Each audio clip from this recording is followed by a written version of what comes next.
झूला safety policy से लोगों की सुरक्षा सुनिश्चित की जाएगी, ये मुख्यमंत्री की तरफ से कहा गया है। फरीदाबाद में जो हादसा हुआ, फरीदाबाद सूरजकुंड मेले में, उस हादसे के बाद ये पॉलिसी बनाने की बात मुख्यमंत्री की तरफ से कही गई है और इसका उद्देश्य भी बताया गया है।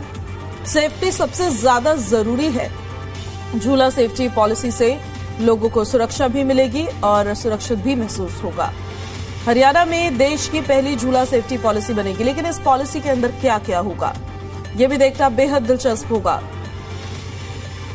कैसे लगातार निरीक्षण होगा, कैसे मॉनिटरिंग होगी कि जिन झूलों का इस्तेमाल अलग अलग जगहों पर हो रहा है वो कितने सेफ है, इसको कैसे सुनिश्चित किया जाएगा इस पॉलिसी के अंदर, ये भी देखना होगा। फिलहाल मुख्यमंत्री नायब सिंह सैनी की तरफ से ये बड़ा ऐलान किया गया है। झूला सेफ्टी पॉलिसी का ऐलान सीएम सैनी ने किया है। बताया है कि हरियाणा में देश की पहली झूला सेफ्टी पॉलिसी बनेगी। सूरजकुंड झूला हादसे के बाद नायब सरकार ने यह बड़ा फैसला लिया।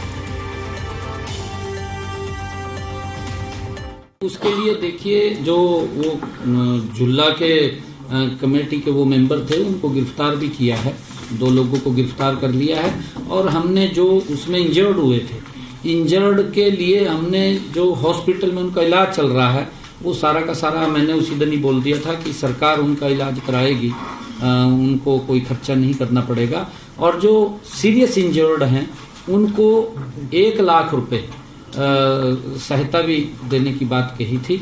और जो वहाँ शहीद हुए हैं हमारे पुलिस के इंस्पेक्टर, क्योंकि उन्होंने अपनी जान के ऊपर खेल करके उनको बचाने का वो काम किया था, उसको हम जो इंस्पेक्टर था उसके परिवार को भी हमने ये कहा है कि उसके परिवार के एक सदस्य को सरकारी नौकरी देंगे।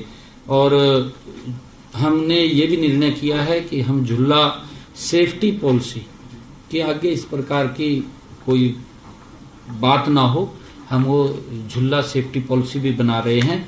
देश में ये पहली ऐसी पॉलिसी होगी जिससे कि इसका अच्छा लोगों को लाभ भी होगा और सुरक्षित भी रहेंगे।